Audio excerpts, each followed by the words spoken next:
ni kwa habari ya kuifichua dhahabu iliyositirika. Manake nikizungumza juu ya jambo hili, utaona wazi ya kwamba tunazungumza kwa habari ya dhahabu.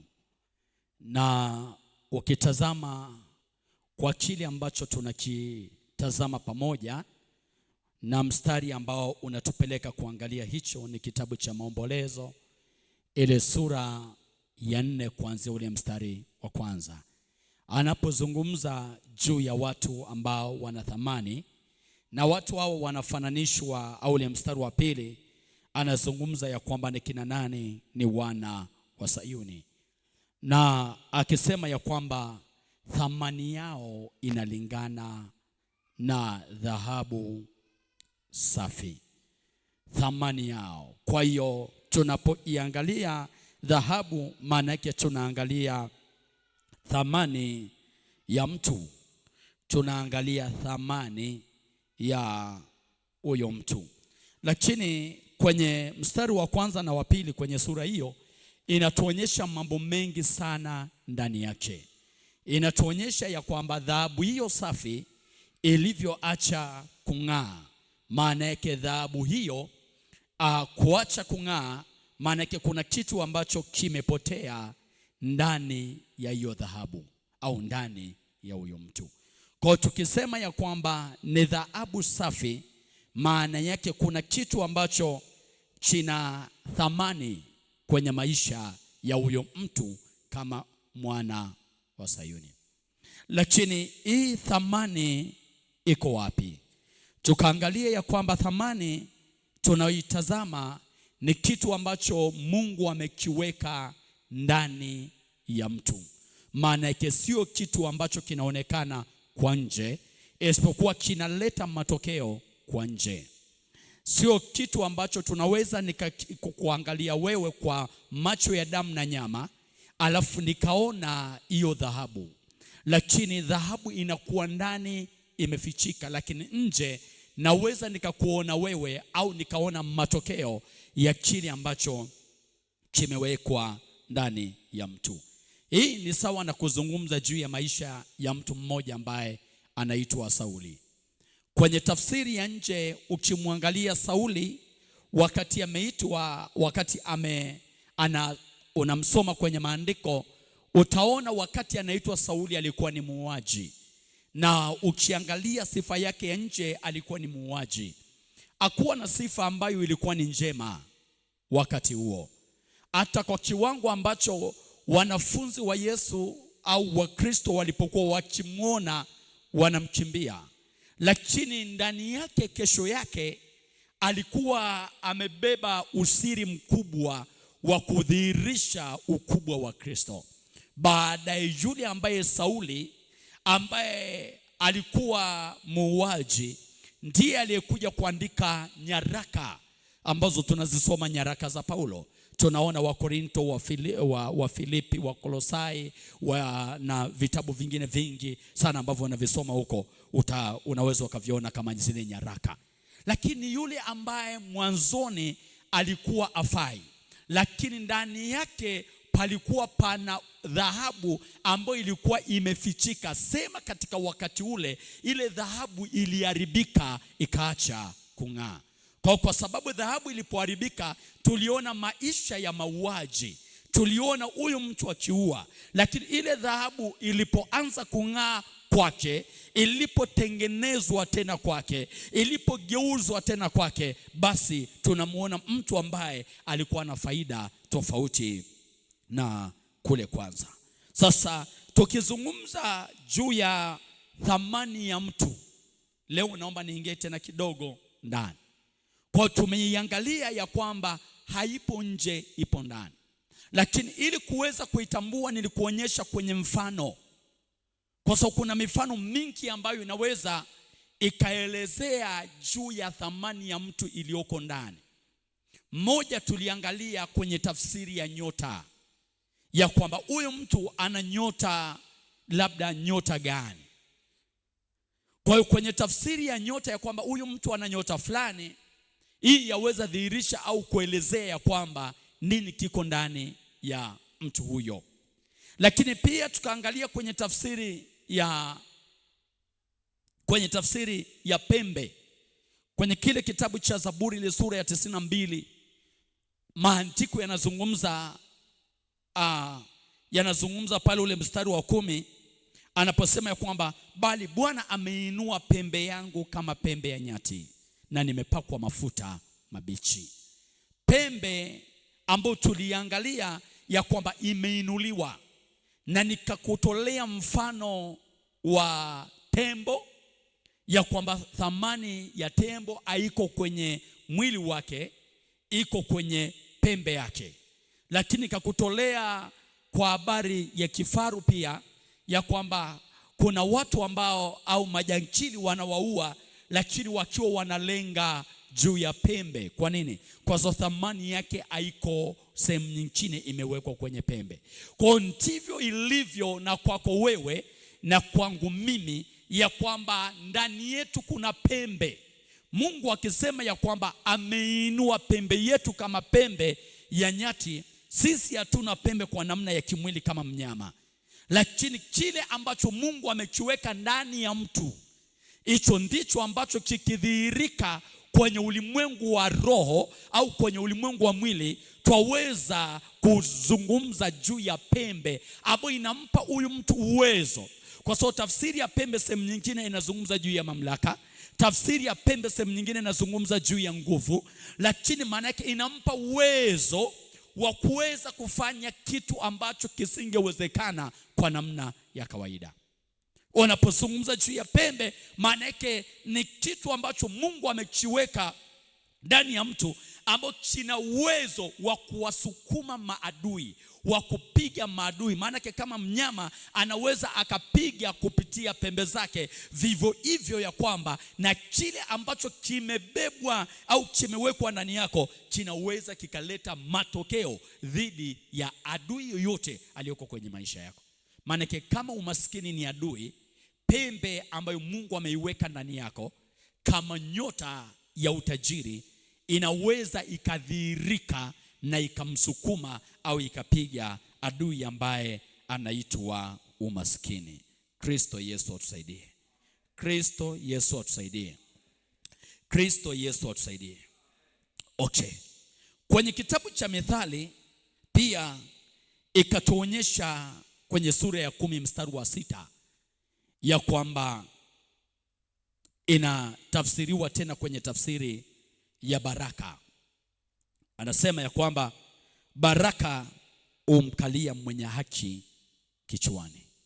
Na nikasema baraka sio vitu. Baraka ni aina ya kitu ambacho Mungu amekiweka ndani ya mtu. Kikidhihirika juu ya mtu kinaleta matokeo. Kinaleta matokeo. Kwa hiyo kitaleta matokeo gani? Kitaleta matokeo ya fedha, magari, biashara, vitu mbalimbali vitaletwa kwa sababu ya aina ya hicho kitu ambacho kimeachiliwa juu yako. Lakini pia kwenye kitabu cha Hosea sura ya 10 mstari wa 6 tuliangalia kwenye tafsiri hiyo tena, akisema juu ya utukufu, akisema utukufu wake umerukia mbali. Kumbuka hiyo. Na kwa sababu utukufu wake umerukia mbali, anazungumza juu ya atapita kwenye nyakati ngumu. Maana kwa uzazi hautakuwa hapo kwake, hata kuwa na maendeleo, hata kuwa na mazidisho yote. Kwa nini? Kwa sababu utukufu wake umerukia mbali, ambao sehemu nyingine analeta kwenye tafsiri ya kwamba fahari yake imepokonywa. Kwa hizi zote zinatumika kwa ajili ya kuelezea tu ya kwamba nini kilichowekwa ndani ya mtu. Kwa hiyo zinakuwa na tafsiri tofauti mbalimbali. Mfano kitabu cha Ayubu ile sura ya 21, angalia pia kwenye tafsiri hii hapa. Ayubu sura ya 21. Ayubu sura ya 21. Hapa utaona anaichukulia kama taa, anaichukulia kama taa. Na anapoizungumza kama taa kwenye ule mstari wa 17 anasema hivi: je, ni mara ngapi taa yao waovu huzimishwa na msiba wao huwajilia? Hebu sema, taa huzimishwa na msiba wao unawajilia. Kwa hiyo hapa anataka kutuonyesha tena neno jingine ya kwamba hutumika kama taa. Hutumika kama taa. Hutumika kama taa. Anasema kwa sababu hiyo taa yao inazima, alafu msiba unakuja.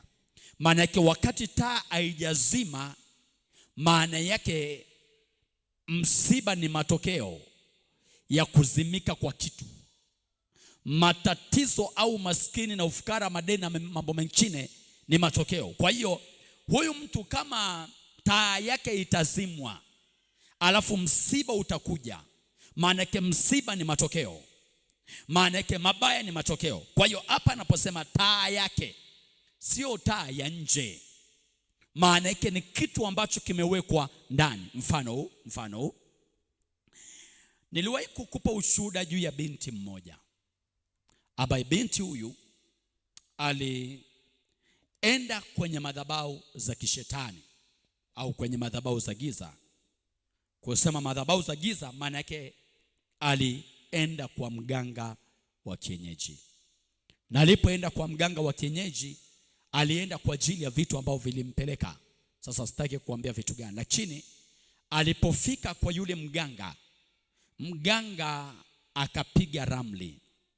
Kupiga ramli ni kusoma kwanza au kutafuta chanzo cha tatizo au tatizo linatokea wapi. Alipopiga ramli akawa haoni kitu kwenye maisha ya huyu dada. Kwa nini? Anasema ya kwamba ninaona mwanga tu. Kwa hiyo ninashindwa kuyasoma maisha yako na kuangalia kusoma vitu vyako, kwa sababu naona tu mwanga, kwa hiyo sioni kitu. Kwa hiyo ili niweze, kwa sababu hiyo siwezi kusoma maisha yako. Kwa cha kufanya, nenda ukanunue mishumaa 7. Akaenda kununua mishumaa 7. Alipoinunua ile mishumaa 7, mganga akamwambia, wakafanya wao walivyofanya, afu akaambiwa aiwashe ile mishumaa 7. Akaiwasha ile mishumaa 7. Baada ya kufanya mambo fulani, alafu akamwambia anza kuzima mshumaa mmoja mmoja. Yule dada akazima mshumaa wa kwanza, akazima mshumaa wa pili, akazima mshumaa wa tatu, akazima mshumaa wa 4, akazima mshumaa wa 5, akazima mshumaa wa 6, akazima mshumaa wa 7.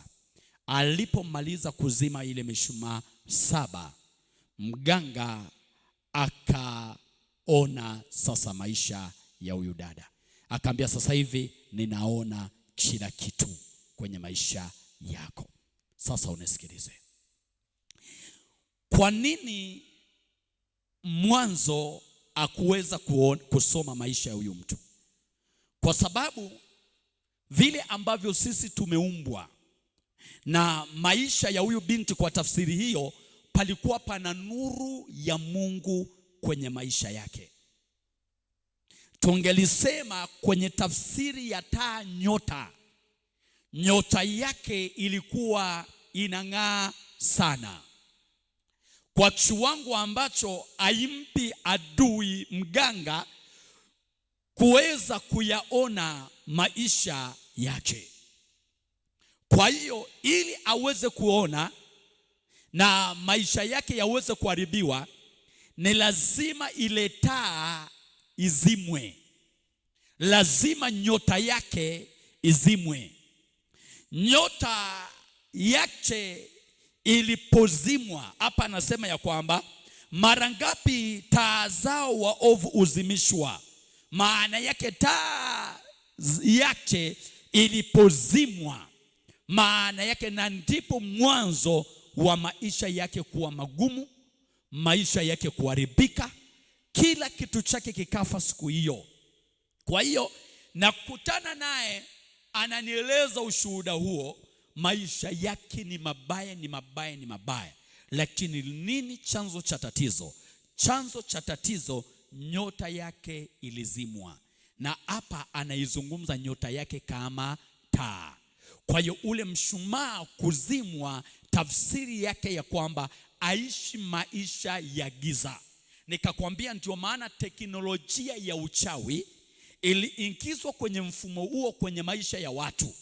Hata leo tunapozungumza juu ya siku ya mtu kuzaliwa, kibibilia ni siku ya taa kuwaka kibibilia.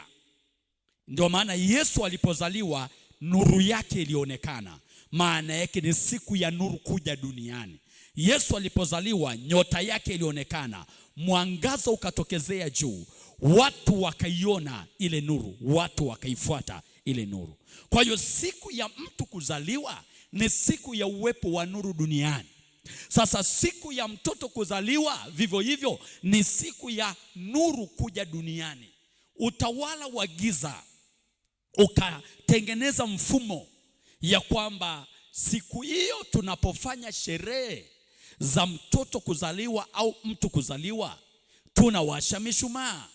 Maana ya kuwasha mishumaa ya kwamba siku hii ya leo au siku kama hii, nuru imekuja wapi? Imekuja duniani, imetoa mwangaza. Kuwasha mshumaa imetoa mwangaza, imetoa hichi na hichi. Lakini ile kutoa mwangaza maana yake ivute, ilete matokeo. Ndio maana ukiwasha taa hii hapa usiku, giza linapoingia, hii taa itavuta wadudu mbalimbali, itavuta kumbikumbi, itavuta senene, itavuta hichi na hichi. Kwa nini? Kwa sababu taa kazi yake ni kuvuta. Lakini sasa kwa sababu ya utawala wa giza ambao umeingizwa kwenye mfumo huo, inapofika wakati wa kusherekea, tunasema ya kwamba ili mtoto asherekee na tukate keki, lazima afanye nini kwanza? Lazima azime yeye mwenyewe ule mshumaa uliowashwa, ambaye ni siku yake ya nuru duniani au ya kuja duniani na kuja kama nuru duniani, aizime yeye mwenyewe. Kwa hiyo kuzima ndio akate keki. Kwenye ulimwengu wa giza wanatumia mfumo huo kwa ajili ya kuzimisha na kuua kile ambacho mtoto amekibeba au kile ambacho mtu amekuja nacho duniani. Ndio maana akakwambia, angalia mapinduzi hayo. Ukienda kwenye misiba, mtu anapokufa anaenda kuzikwa kwenye makaburi, na kwenye makaburi tunawasha nini? Inawashwa mishumaa. Ile mishumaa kuna mtu anaizima. Ile mishumaa izimwi. Maana yake nini? Maana yake ewe uliyekufa, endelea kuishi, na yule aliyezaliwa, ewe uliyezaliwa kama nuru, ufe. Kristo Yesu atusaidie. Kristo Yesu atusaidie. Kwa hiyo matokeo anasema ya kwamba, je, mara ngapi taa za waovu zimishwa na msiba wao uwajilia? Manake taa inapozimwa kuna vitu vinakuja. Ndio maana hata kwenye nyumba ambazo zina panya na mende, taa inapozimwa, mende na panya na nini vinafanya nini? Vinakuja. Lakini taa ikiwaka haviwezi kuja, lazima vifanye nini? Lazima vikimbie. Hata kama wapo lazima wakimbie. Kwa nini? Kwa sababu ya huo mwangaza. Lakini hapa anasema ya kwamba taa hiyo ikishazimwa, kinachotokea msiba. Kwa hiyo msiba tunapouona, msiba wa kiuchumi, msiba katika maeneo yote kwenye maisha yetu, ni nini? Ni matokeo ya nuru kuzimishwa. Kristo Yesu atusaidie. Kristo Yesu atusaidie. Mwangalie jirani yako, mwambie, kwenye maisha yako unaona matokeo ya nuru au ya giza? Hiyo ni siri ya kwako. Kristo Yesu usaidie. Angalia kwenye Samueli wa pili ile sura ya 21. Samueli wa pili sura ya 21 na ule mstari wa 17 pia anazungumza. Wanamwambia Daudi ya kwamba, ewe Daudi, usije ukatoka kwenda vitani, kwa sababu wewe usije ukaizimisha taa ya Israeli. Wakiwa wanamzungumza juu ya Daudi ya kwamba usije, wakikuua wewe watakuwa wameizimisha taa. Kwa nataka nikuonyeshe ni taa ikizimwa uharibifu unakuja. Taa ikizimwa uharibifu unakuja. Kwenye ulimwengu wa giza, kwa habari mfano wa Goliati. Goliati alikuwa ni nuru kwenye utawala ule wa giza. Goliati alikuwa ni nuru kwenye kambi ya Wafilisti. Alikuwa ni nuru kwenye ile kambi ya Wafilisti. Kwa hiyo nuru yake ilipozimwa, wale wengine walikosa nguvu, msiba ukawajilia. Ndio maana Wafilisti walikimbia. Kwa nini? Kwa sababu ile nuru yao wanayoitegemea imefanya nini? Imezima. Kwa wakamwambia Daudi kwenye hiyo Samueli wa pili 21:17 ya kwamba usije ukatoka, ili kwamba usije ukaizima taa ya Israeli. Usije ukaizima. Kwa kuuawa wewe, kwa kufa kwako wewe, taa ya Israeli itakuwa imezima. Taa ya Israeli itakuwa imezima. Kwa tunapoangalia juu ya mambo haya, ni mambo au ni vitu ambavyo vimewekwa kuleta matokeo au vinaleta matokeo kwenye maisha ya mtu. Kwa hiyo kama nyota yako wewe kama taa au kama pembe imeharibiwa, kitakachojifunua na kudhihirika kwenye maisha yako au kwenye maisha yangu ni kuangalia matokeo. Matokeo yatadhihirisha nini kimefanyika, wapi tumekwamishwa, nini kimeuawa, nini kimetokea. Hayo yote yatakuwa ni matokeo kwa ajili ya kile ambacho kinakuwa kimefanyika kwenye ulimwengu wa roho au kwenye ulimwengu wa giza. Lakini tunapozungumza juu ya hichi sasa kilichowekwa hivyo ndani kama nyota, hivyo kina uwezekano wa kuhamishwa. Kama kule tuliangalia ya kwamba wameipokonya kwa yule mtoto mdogo kwenye kitabu cha Mika sura ya 2, walipokonya kwa yule mtoto. Maana yake kina uwezo wa kuibwa na mtu mwingine akatumia kitu ambacho kilikuwa na cha nani? Cha kwako. Mtu mwingine akatumia. Na mtu atakayechukua nyota yako akaitumia, akichukua nyota yako, kinachotokea atayaishi maisha ya kwako. Atakula ambavyo ungekula wewe. Ataitwa majina ambayo ungeitwa wewe. Atapata heshima ambayo ungeipata wewe. Kwa hiyo kama nyota yako imechukuliwa, si tu nyota, itaambatana na maisha, itaambatana na heshima, itaambatana na kila kitu ambacho kingekuwa cha kwako wewe. Kinaambatana na nyota na vitu vyako vyote vinaondoka. Hii unaweza ukaiona pia kwenye kitabu cha kuachana na kitabu cha Ezekiel anapozungumza ile sura ya 13 mstari wa 17, lakini pia kwenye Isaya pia unaweza ukaiona pale anapozungumza kwa habari ya Shebna. Labda usome tu pale Isaya 22. Ukisoma kwenye kitabu cha Isaya sura ya 22 utaona anazungumza kwa habari ya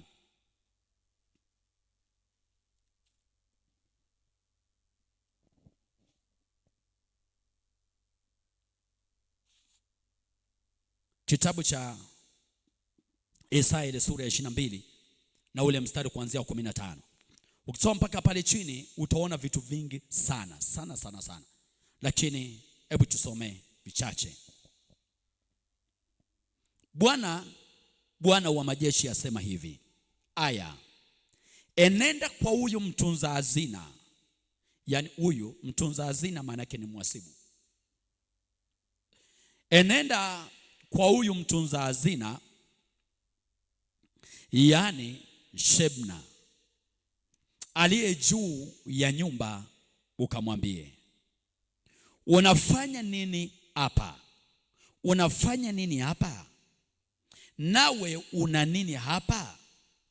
Hata ukachimba kaburi hapa, ukamchimbia kaburi uko juu, na kumchongea makao katika jabali. Sasa huyu Mungu anamuuliza huyu mtu, unafanya nini hapa? Unafanya nini hapa? Nawe una nini hapa?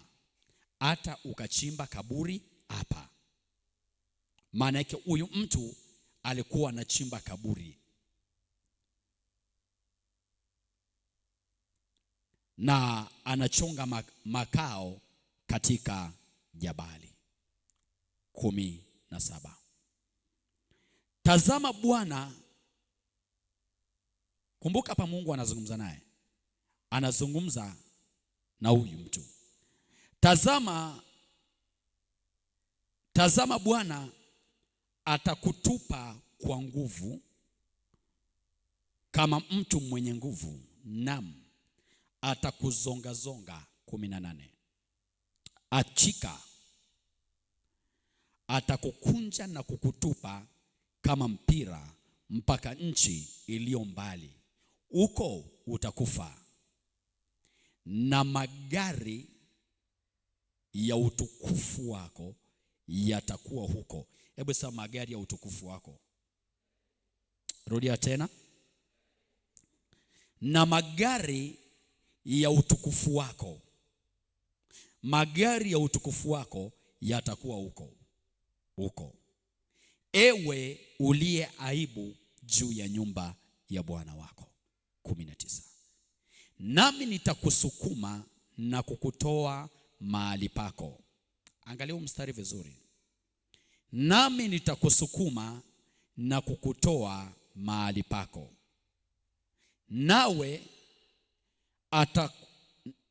naye atakushusha utoke hapo usimamapo. 20. Na itakuwa katika siku ile, nitamwita mtumishi wangu Eliakim mwana wa Hilkia. 21.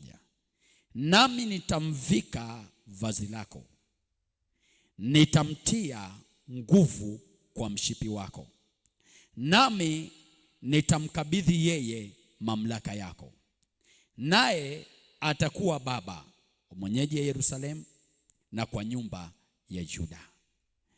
23. Nami nitamkaza kwa msumari mahali palipo imara, naye atakuwa kiti cha utukufu kwa nyumba ya baba yake. Kwa nyumba ya baba yake atakuwa kiti cha utukufu kwa nyumba ya baba yake. Sasa nisikize,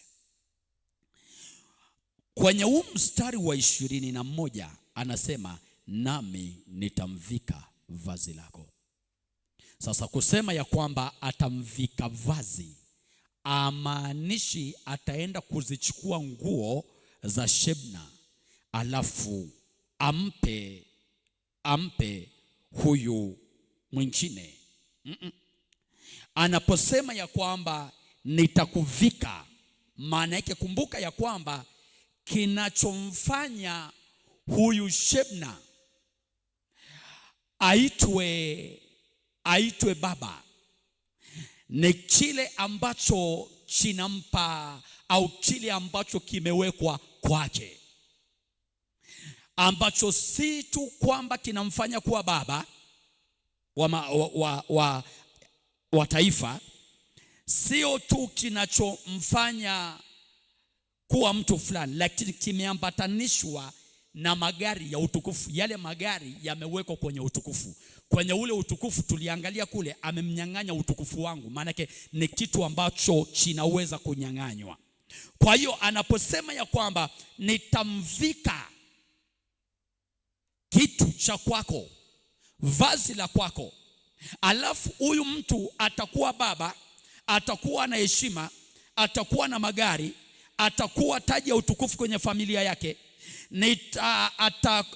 24 nao watu wataangika juu yake, utukufu wote wa nyumba ya baba yake na wazao wake wataangika juu yake, na kila chombo, tangu chombo cha kikombe hata chombo cha makopo, vyote pia anavizungumza ataviweka juu yake. Lakini kitakachoshughulikiwa hapo au atakachochukua hapo, atachukua kile kilichowekwa ndani yake, alafu atakihamisha kwa huyu mwingine. Akikitoa kwa Shebna akakiweka kwa Hilkia, maana yake maisha ya Shebna yataama, utukufu wake utaondoka, fahari yake itaondoka, heshima ya kuitwa baba itaondoka, kila kitu kitaondoka, kitaenda kuhamia kwa yule ambaye amewekewa sasa yeye.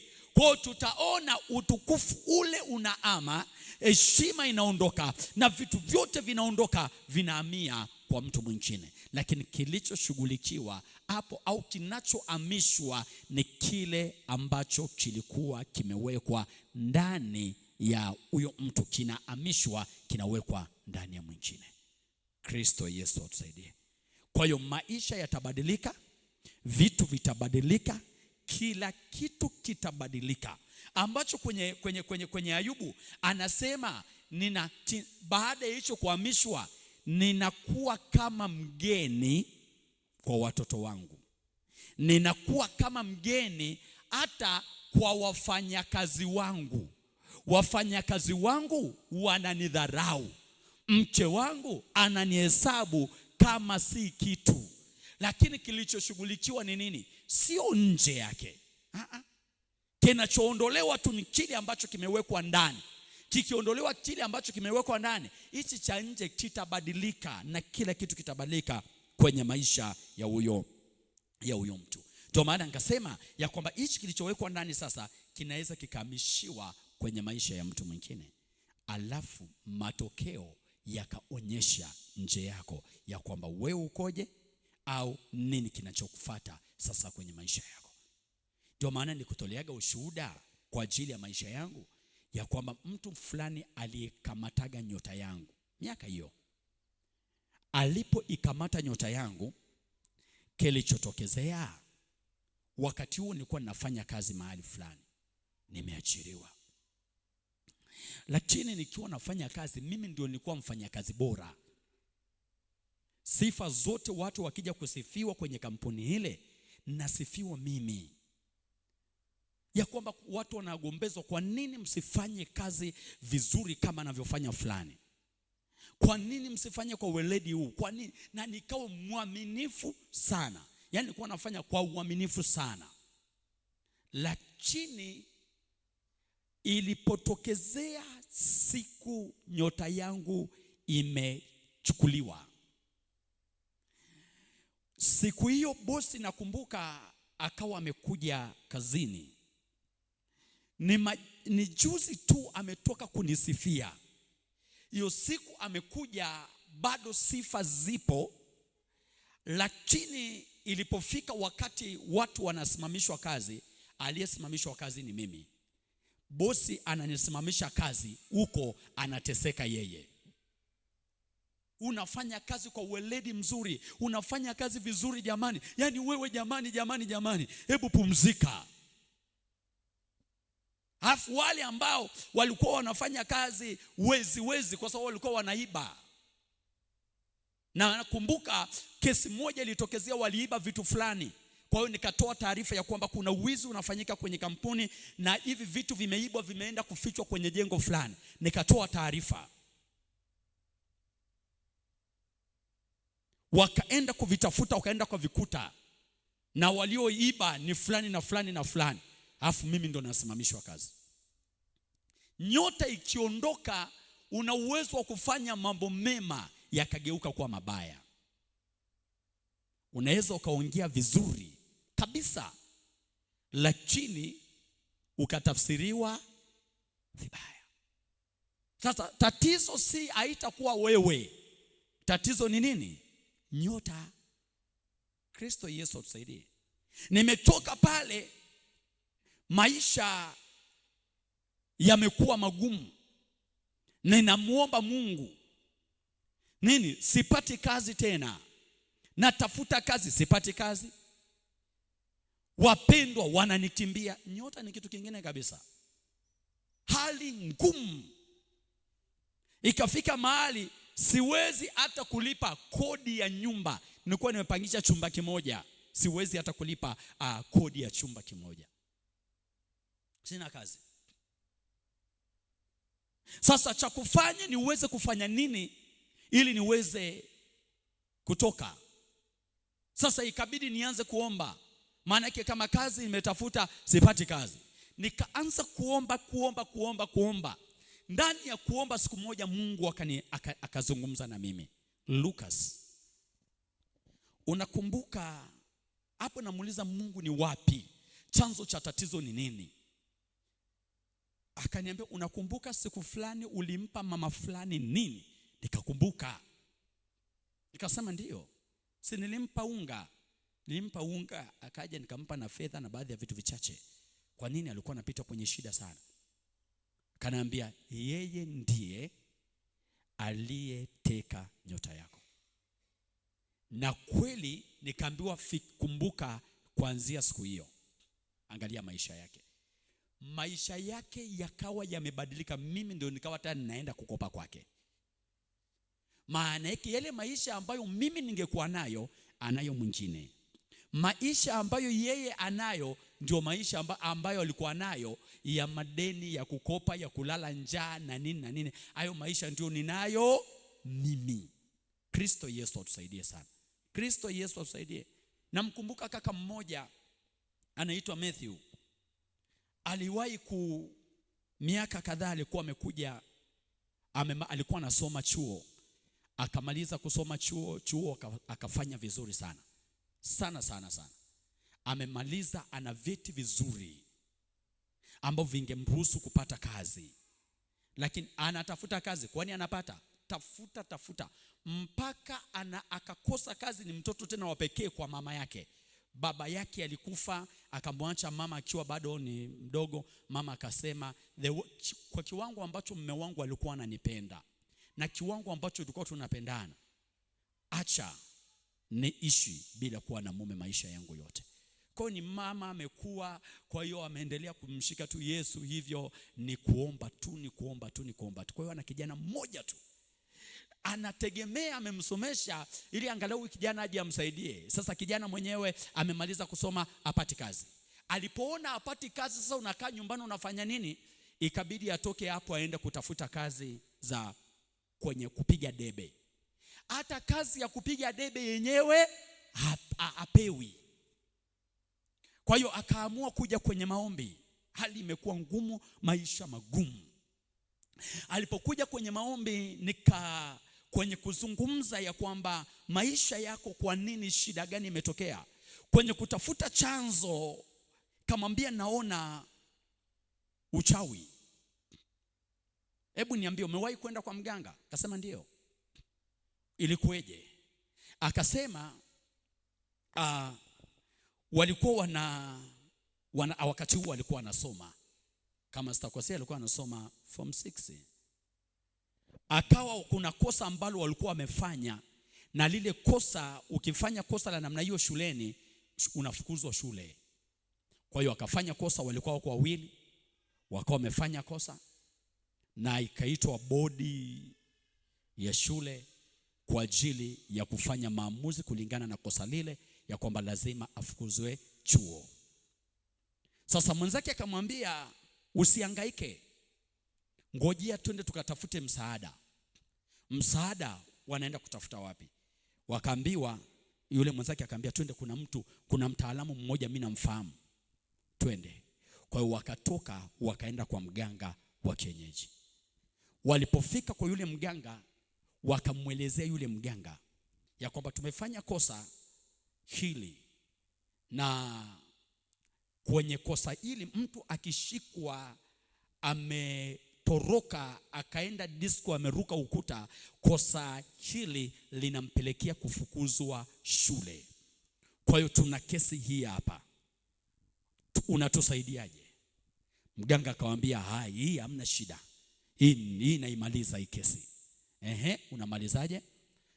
Akawafanyia uchawi, akafanya madawa, alafu akachukua mafuta akawapa, akaambia chukueni haya mafuta, alafu jipakeni haya mafuta. Ukijipaka haya mafuta hautaonekana tena na kesi itaisha. Ukweli wakachukua mafuta, kikao ndio kama kesho kutwa cha kufukuzwa, wamerudi shuleni, kikao kikasaulika. Kwa hiyo walimu wote wakasahau. Kwa hiyo kile kitu kikafanya nini? Kikawa kimeisha. Sasa kimeisha, wakasoma, wakamaliza nini? Wamemaliza chuo, wamemaliza shule, wamemaliza form 6, wakaenda chuo. Alikuwa anasoma BAF, Business Accounting and Finance, ametoka na honorable, lakini ameingia kutafuta kazi. Kila anapotafuta hapati kazi, kila anapoenda ametuma application kila mahali, hapati kazi. Anakuja sasa, shida ni nini? Kaambia shida ni pale. Kwani mganga alikwambiaje? Mganga pale alisema ukweli ya kwamba ukijipaka mafuta haya ufanya nini? Hautaonekana. Maana yake nyota yake ikafanya nini? Ikazimishwa, hautaonekana. Pale mganga alisema kweli ya kwamba haya mafuta yatakufanya hautaonekana. Sasa si kwamba hautaonekana tu kwenye kesi ya shule, hautaonekana maana yake popote, kwa sababu ibilisi hana kazi ya hasara. Kwa hiyo wametoka hapo, anaenda kutafuta kazi, haonekani. Atatuma barua ya maombi ya kazi, apati kazi. Shida nini? Haonekani. Kwa hiyo anakuja kwenye maombi, anataka sasa maombi ili aonekane. Sasa maombi ili aonekane ni maombi ya namna gani? Maana yake fichua kilichositirika au kilichouawa, ambao kwenye tafsiri ya Maombolezo anasema ile dhahabu safi imeacha kung'aa, haivuti tena, haisababishi kibali tena, haina mvuto tena. Kwa hiyo ile dhahabu safi imeacha kung'aa. Kwa hiyo cha kufanya ni nini? Maana yake tufanye maombi ya kufichua kile ambacho kimewekwa ndani, kifanye nini? Kifichuke. Kristo Yesu usaidie. Kristo Yesu usaidie. Tukaanza maombi, tukaanza kuomba, tukaanza maombi, kumwombea, akalipuka mapepo, yale maroho ambayo yalikuwa yameingizwa ndani yake na juu ya nyota yake na nini na nini. Baada ya kuomba na kushughulikia hicho, nyota yake kutokeza, akaitwa sehemu tatu. Sehemu tatu ameitwa, nakumbuka ameitwa breweries, ameitwa benki mbili. Wanaangalia CV yake, wanamwambia tulikuwa tunatafuta mtu wa namna hii, ulikuwa wapi siku zote? Wakati kwenye hayo maeneo yote alishapeleka barua huko mara kadhaa. Yaani mpaka ukimwambia umpeleka wapi na wapi, akumbuki tena. Maana kesi nyingine anakuta amerudia mara 2 mara 3 hivyo. Kwa hiyo akajikuta ameitwa sehemu tatu zote, alafu hizi sehemu tatu zote ameitwa, hajui tena ataenda wapi. Akauliza, sasa mtumishi, nimeitwa sehemu tatu, hebu nichagulie. Breweries wanamtaka, benki fulani Moshi wakawa wanamtaka, benki fulani hapa Arusha wanamtaka. Kristo Yesu tusaidie. Ndio maana nasema ya kwamba nyota yako ikidhihirika utaonekana. Kristo Yesu tusaidie.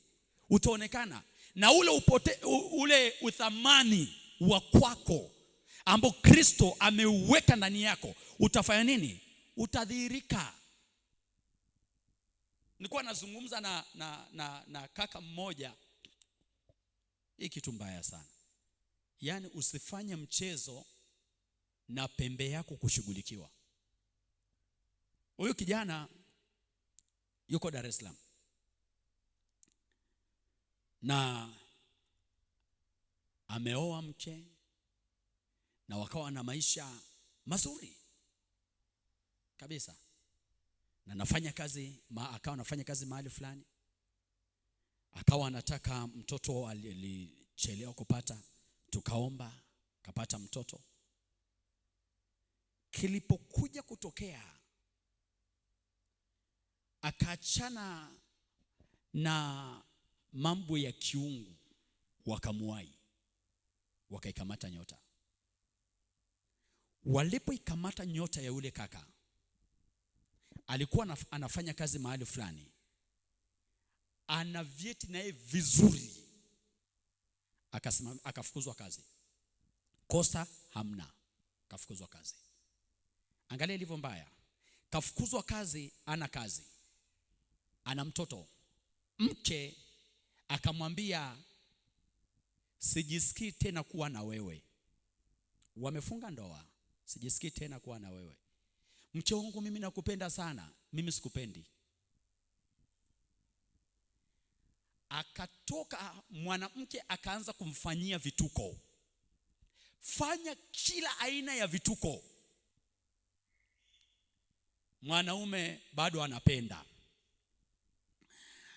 Anamchiti ya wazi. Mwanaume anaambia, hata na haya yote nakupenda tu. Mwanamke akatoka akamwambia, sasa ngoja nikuonyeshe. Akaondoka akamwacha, akarudi kwao. Anatoka kijana aende kwa wakwe. Kwa wakwe anafika, jamani, baba mkwe, hebu ondoka hapa. Ananipigia simu, mtumishi, wakwe wenyewe wamenifukuza. Ananiambia, sasa nifanyaje? Aya, mke anamwambia, bado unanipenda? Subiri. Mara siku moja kaka watu ananipigia simu, mtumishi, mke wangu ana mimba, lakini sio ya kwangu. Akamwambia, tayari nina mimba ya mwanaume mwingine. Bado unanitaka? Nimesema sikutaki. Unielewi? Haya, nitazaa mtoto wa pili. Hali ikawa maisha yake hivyo magumu. Siku moja ananipigia simu, ameamua sasa, hali imeshakuwa ngumu, mwanamke imeshakuwa hivyo.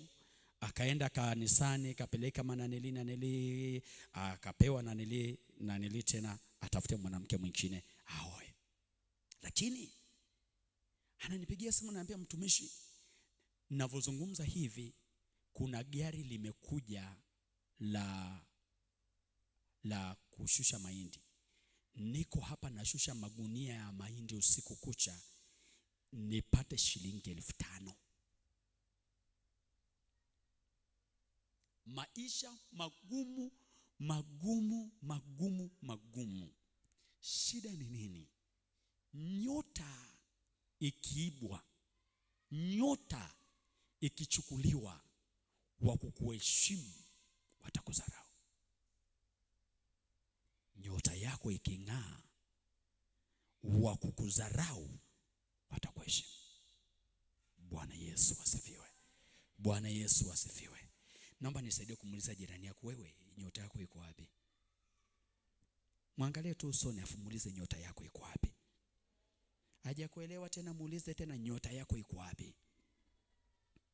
Kristo Yesu usaidie. Maana yake ni nini? Kinachoondolewa ni kile kilichowekwa ndani. Kesho kutwa tutakichambua ni nini na nini na nini vilivyowekwa ndani, tuvigawanye kwenye nani tofauti tofauti. Lakini hebu angalia maisha ya Nebukadreza. Nebukadreza alikuwa ni mfalme wa Babeli, lijitu ambalo si la kawaida. Tutakuja kuangalia kule mbeleni kwa undani, lakini hakuwa jitu la kawaida. Ni kiongozi wa nchi ambaye ana mawaziri, ana baraza la mawaziri, ana wakuu, makatibu wakuu, ana jeshi. Maandiko nasema akatumiwa ujumbe ya kwamba atakatwa. Maana yake atanyang'anywa kile kilichowekwa ndani. Si pale anasema kwamba nitakusukuma utoke katika mahali uliposimama, maana yake kwenye nafasi. Aliponyang'anywa kile kilichowekwa juu yake, maandiko yanasema tena akanyang'anywa kwa nyakati ngapi? 7. Maana yake nyota yake tungeisema ikachukuliwa miaka mingapi? 7. Miaka 7 mke amkumbuki. Miaka ngapi? 7. Jeshi halihangaiki. Jamaa yuko porini, amekana wanyama, anakula majani kama wanyama. Kucha zake zimekuwa kama za ndege, manywele yameota kama ya ndege. Hakuna anayemkumbuka. Baada ya miaka 7 mtu ni yule yule. Lakini baada ya miaka 7 kile kitu kikarudishwa. Kiliporudishwa, maandiko nasema hivi, manaibu na mawaziri wakatoka wakaenda kumtafuta. Kwa nini wasimtafute siku zote miaka yote 7? Kile kivutio akipo, kimeondolewa. Kristo Yesu usaidie. Kivutio kimefanya nini? Kimeondolewa. Na kwa sababu kivutio kimeondolewa, maana yake unaweza ukawepo wasikuone. Unaweza ukawepo, lakini usifanye nini? Usionekane. Usionekane. Ndio maana adui anachokitafuta kwenye maisha yetu, ahangaiki na miili yetu. Kwa sababu anajua thamani ya kwako wewe haipo kwenye mwili wako tu. Thamani yako wewe iko kwenye hicho ambacho kimewekwa. Akifanikiwa kukibeba hicho, anajua huku nje utateseka tu. Anajua huku nje hautapata upenyo. Anajua huku nje utajipodoa na kujipodoa na kujipodoa. Na uzuri wako wote unaweza ukashangaa unaachwa. Afu nenda kaangalie wale wanaoolewa. Unaweza ukamwangalia mtu sasa, hivi huyu baba amemuoa huyu dada, alikosa kabisa.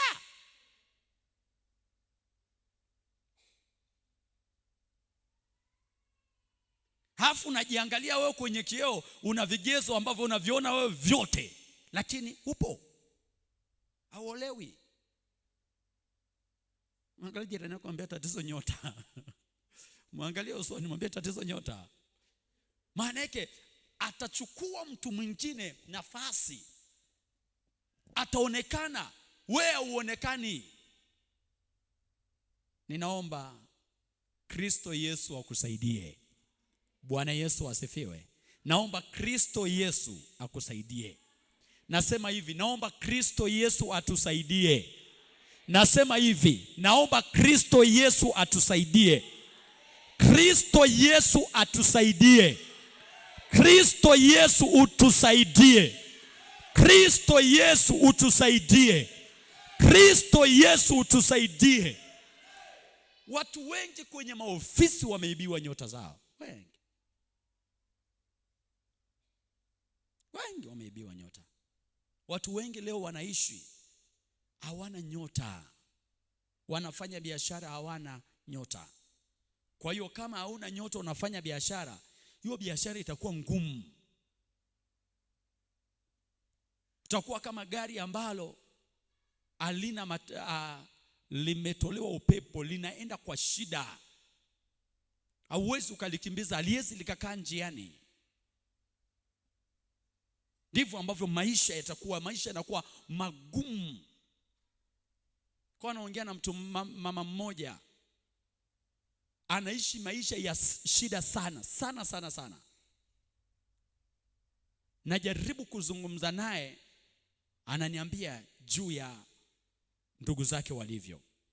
Ndugu zake ni matajiri wakubwa, yani matajiri wakubwa. Alafu yeye kwao ni binti wa pekee. Kwao ni nani? Ni binti wa pekee.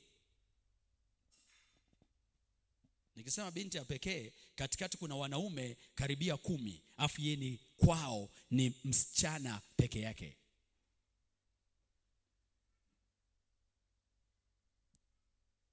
Kristo Yesu atusaidie. Kristo Yesu atusaidie. Kristo Yesu atusaidie. Maana yake ni matajiri kaka zake haswa, lakini hakuna hata mmoja anamsaidia.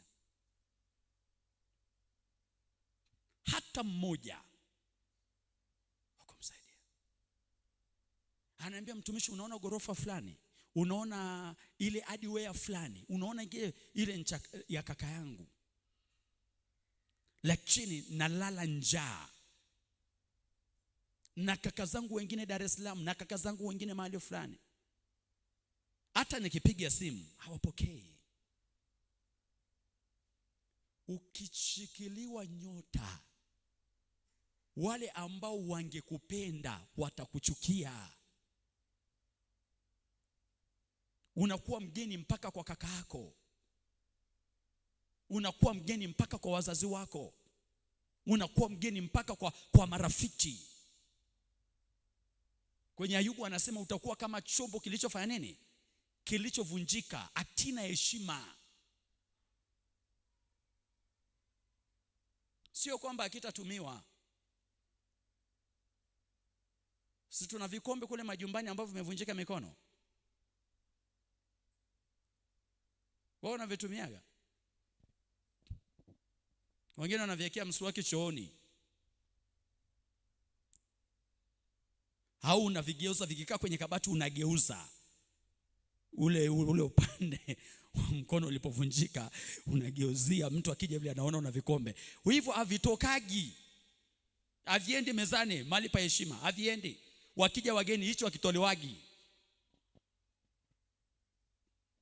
Kwa unaikuta maisha yetu yako kama chombo kilichoharibika, hayana heshima.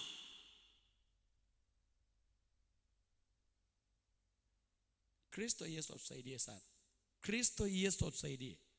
Kwa hiyo ndani ya hizi siku ninaomba sana, moja kati ya ombi ambalo nimemuomba Mungu, wewe ambaye unatamani maisha mengine yenye heshima yaliyobebwa na nyota yako, Mungu ayarejeshe kabisa. Kristo Yesu atusaidie. Lakini kwenye hii nawaambia ukweli, hivi sio jambo jepesi. Sio jambo jepesi. Kwa sababu endapo nyota yako ameshikilia mtu, usifikiri ya kwamba huyo mtu yuko tayari kuiachilia. Usifikiri yuko tayari kuiachilia. Usifikiri ya kwamba aliyeshikilia nyota yako, usifikiri ya kwamba yuko tayari kufanya nini? Kuachia. Itakulazimu uombe sana, na ikiwezekana Mungu amuue aliyeshikilia, kama kuwa hai kwake ni kikwazo cha wewe kupiga hatua. Kwa sababu kuna watu wengine walioshikilia kulingana na kiwango cha nguvu walizoshikilia, maana yake ili aweze kuachia, wengine lazima wafe. Nasikia ninachosema? Nini kwako ameshika? Nguvu imewekwa kwenye nini? Mmewasikia wale wachawi waliokamatwa jana? Waliokamatwa kwenye kanisa la KKT Hai. Wakiwa wanawanga wapi? Madhabahuni wakiwa uchi. Walipohojiwa, ulisikiliza walichosema? Ya kwamba walikuwa wameenda kuchukua ulimi wa mtu ambaye alizikwa kwenye hayo makaburi. Inaonekana pale kanisani kuna makaburi. Kwa walienda kuchukua ulimi.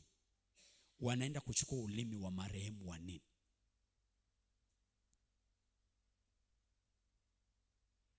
Kristo Yesu atusaidie. Kristo Yesu atusaidie. Ndio maana kati ya kitu ambacho ni rahisi sana kukipoteza, ambazo njia ambayo ibilisi anaitumia haraka sana kwa habari ya nyota na kwa habari ya vitu ambavyo Mungu ameweka ndani ya mtu, ni kumchukua mtu na kumpeleka kwenye madhabahu za kichawi.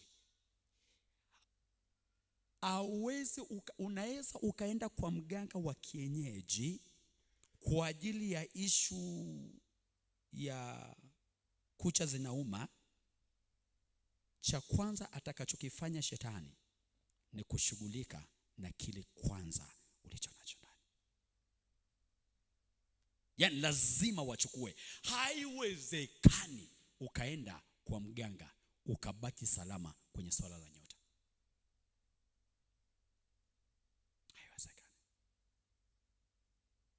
Bwana Yesu atusaidie. Kristo Yesu atusaidie.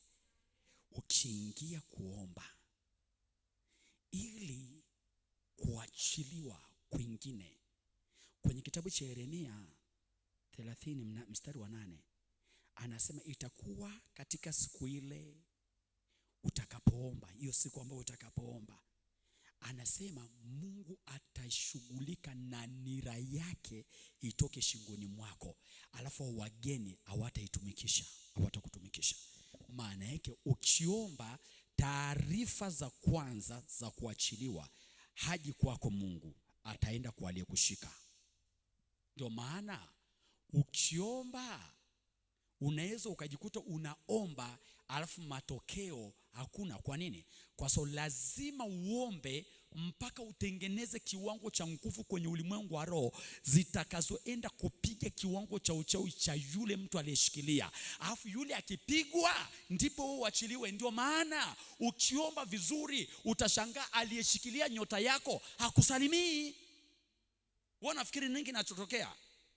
Unapambana, unaomba, alafu aliyeshikilia anapambana akusalimii au anakuwa mkali au kitu gani kinatokea? Nilikuwa nazungumza na mtu mmoja hapa, ameolewa kwenye boma. Kwenye boma aliloolewa, ukiolewa kwenye hilo boma, kanuni ya kwanza, lazima uende kulala na mke wako kwenye kitanda cha bibi.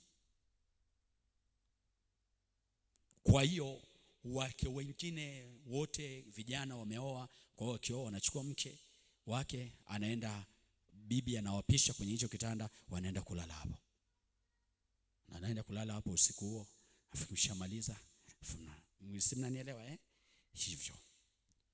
Kwa hiyo hivyo wote wamefanya, huyu akakataa. Akasema mimi sifanye ujinga. Usifanye mchezo na mambo ya kiza. Kwa hiyo unahitaji nguvu kubwa.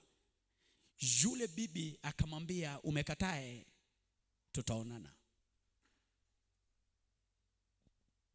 Alifanya vya kufanya mpaka kusababisha uharibifu mbaya kwenye maisha ya yule binti. Siku moja tukiwa tunaomba hapa, tukaomba, yule bibi yule tunapiga akazirai ghafla, akaanguka chini, akapoteza fahamu.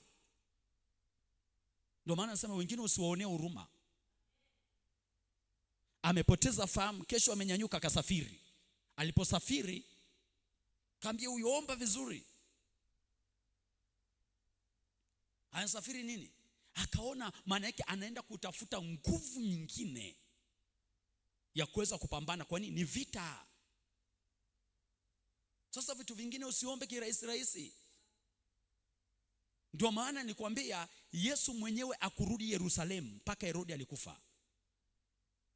Isaya mwenyewe akumuona Bwana mpaka Uzia afe. Yapo ambayo yameandikiwa jehanamu.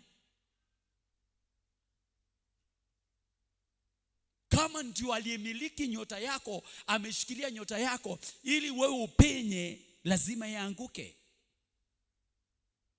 Sasa ukimwombea, ukianza kuomba alafu ukaomba maombi legelege,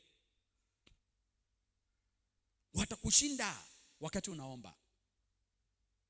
Kristo Yesu atusaidie. Kristo Yesu atusaidie. Ninaomba tena, tutakuwa tunajifunza neno na kuomba. Kwa kesho kutwa sehemu kubwa tutaomba. Lakini ninaomba, Yesu anahuzunika kutuangalia sisi tunavyoishi na vile ambavyo yeye alitaka tuishi. Na hakuna kitu kibaya kama hicho. Kwa sababu kama ni mtoto, wewe ni mzazi, unalipa vitu vyote stahiki vya mtoto wako, aangaliwe kwa ukaribu. Alafu unaenda kukuta ya kwamba huyo mtoto hali vile ambavyo umelipia, anaishi maisha ya taabu. Kama mzazi mwenye akili, sifikiri kama utalifurahia jambo hilo. Nakumbuka mtoto wangu mmoja alikuwa anasoma boarding. Kwa hiyo ninalipa kwenye shule ambayo alikuwa anasoma, ninalipa, ni shule unalipa hela nyingi. Kwa hiyo nahakikisha kwamba nalipa kuhakikisha nakula vizuri, kila kitu kinafanywa na vizuri. Kwa hiyo afuliwe vizuri, nguo zake zipasiwe vizuri. Kwa nini? Kwa sababu nalipa. Siku moja nikawa nimeenda kwenye hiyo shule. Nilipofika nikasema naombeni nitieni mtoto. Alipokuja nilimwangalia hivi, nilisikia kupiga ui. Shati alilovaa badala ya kuwa jeupe, sijui limekuwa kama lofukuliwa kwenye udongo. Nikamwangalia nikamwambia panda gari. Panda kwenye gari. Mwalimu, unajua, nikamwambia mtoto panda kwenye gari. Nikaondoka. Kuanzia siku hiyo sikumrudisha.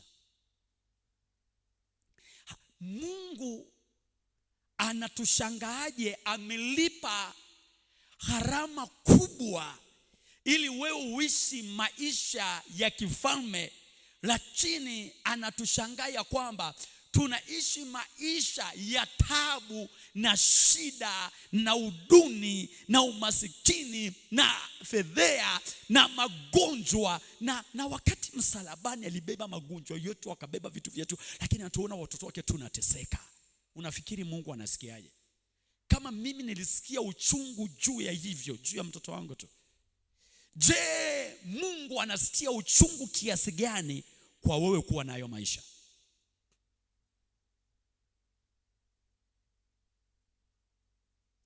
Sema, Kristo Yesu nisaidie. Naomba nyosha mikono yako mbele. Nyosha mikono yako mbele. Sikushawishi uyatamani maisha mazuri, lakini naomba nikushawishi ya kwamba Mungu hayafurahii hata kidogo maisha yako. Mungu hayafurahii maisha yako. Vitu vingapi ambavyo Mungu anavitaka kwako una uwezo wa kuvifanya kwa sababu umepigwa. Uchumi umepigwa. Huna amani kwenye kile eneo. Malango ya kielimu yamepigwa. Watoto hawana raha, hawana furaha.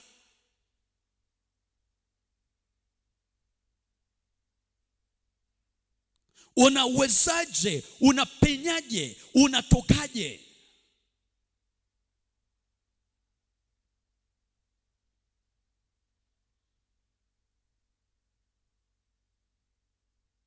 Uwezi ukatoka kwenye maisha ya namna hiyo kama haujayachukia maisha unayoishi.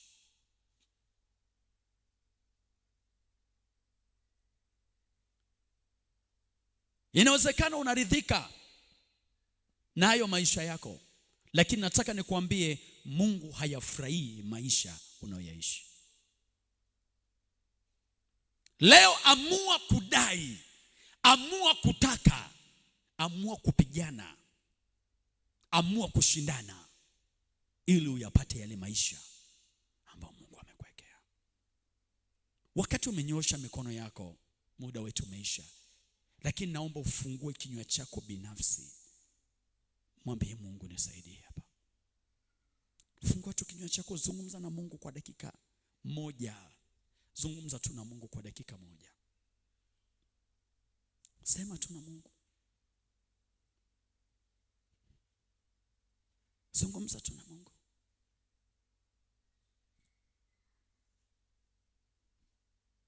Maanake nyota yako ikishikwa, unaweza ukajifikiri ya kwamba uko salama. Unaweza ukafikiri ya kwamba uko salama, lakini kumbe maisha unayoishi si ya kwako. Sio ile heshima ambayo Mungu alikuwa ameikusudia kwako iko wapi? Angalia jinsi ambavyo unadharaulika. Angalia jinsi ambavyo unapoteza. Angalia maisha yako. Angalia matokeo. Maana matokeo ya maisha yako yataashiria, yatakuonyesha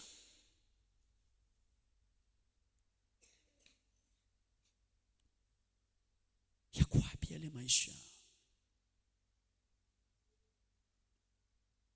Wale ambao Mungu alikuwa anataka uwasaidie, utawasaidiaje wakati una kitu?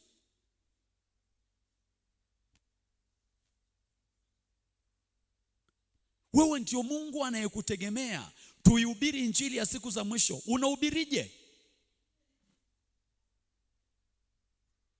Leo tunataka kufanya mambo makubwa kwa ajili ya ufalme wa Mungu. Hizo fedha ziko wapi? Mbona hazipo mikononi mwako?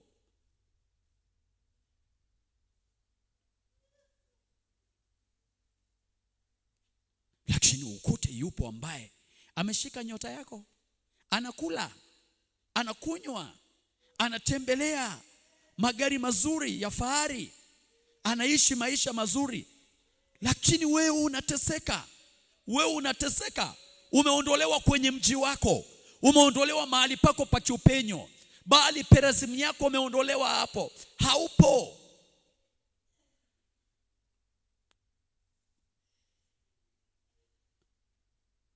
Naomba mwambie Kristo neno. Mwambie Yesu nisaidie.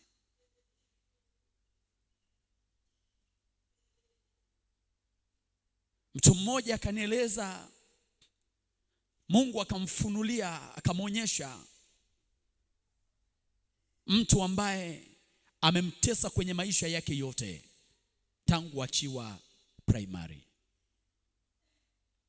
Amejikuta anaishi kwenye maisha magumu, maisha ya mateso sana. Lakini kumbe kuna mtu ndio chanzo cha mateso yake. Amecheza na nyota yake tangu akiwa mtoto.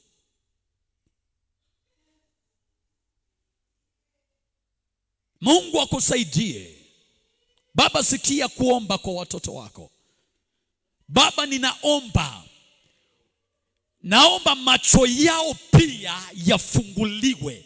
Yesu, wale ambao wanaweza kustahimili uwezo wa kubeba, wape waone jinsi ambavyo maadui wao walioshika nyota zao wanavyoishi mahali walipo. Nani kila nani? Kwa jina la Yesu. Kwa jina la Yesu. Na wakabidhi watoto wako mikononi mwako. Leo nimezungumza mambo haya, Bwana. Kesho kutwa, Mungu wa milele yote, utatupa kuomba kwa ajili ya kuhakikisha ya kwamba aliyeshika anaachia. Kuhakikisha Herode anaachilia nafasi. Kuhakikisha wale walioshika nyota ya huyu mama wanaitapika, wanaiachilia. Tena watapigwa mpaka watapike vyote, hata vile walivyokula, hata vile ambavyo wamevijaza kwenye matumbo yao. Katika jina la Yesu, ninaomba mkono wako mtakatifu ukapate kumsaidia kila mmoja. Kwa jina la Yesu. Kwa jina la Yesu. Kwa jina la Yesu. Ukiwa unamwambia Mungu neno, shikilia sadaka yako pia. Mwambie Mungu, kupitia sadaka hii ninaomba, kama unahisi hichi ambacho Mungu anazungumza na wewe ni cha kwako, shikilia na sadaka, tamka neno mbele za Mungu ya kwamba Mungu, ili ni la kwangu, usiniache. Baba, ninakiri ya kwamba hili somo. Hicho ulichosema leo ni cha kwangu. Mungu, ninakuomba kifanyike halisi kwenye maisha yangu. Nashikilia kwa sadaka. Tafadhali Baba, ninaomba kuachiliwa kwa nyote na kwa njia yoyote. Naomba kwa ajili ya kila mtoto wako ambaye Mungu wa milele yote kwa kinywa chake anakiri kuona matokeo ambayo sio maisha yake. Naomba kupitia sadaka yake wafunulie, waone, wajue nafasi gani uliwapa, uliwaweka wapi, ulitaka wawe kina nani. Mungu uliye hai, ninaomba siri zilizojificha zikafichuke, na siku ya kesho kutwa mbingu zikatikisike, mamlaka yako Kristo Yesu ikafunuke kwa jina la Yesu. Mapazia yakapasuke na watoto wako wakaachiliwe. Pokea sadaka zetu hizi Mungu, kazifuatilie. Tutakaponyamaza usiku wa leo, Roho wako Mtakatifu awe kazini kuzungumza na kila mmoja katika jina la Yesu. Amen. Amen. Mungu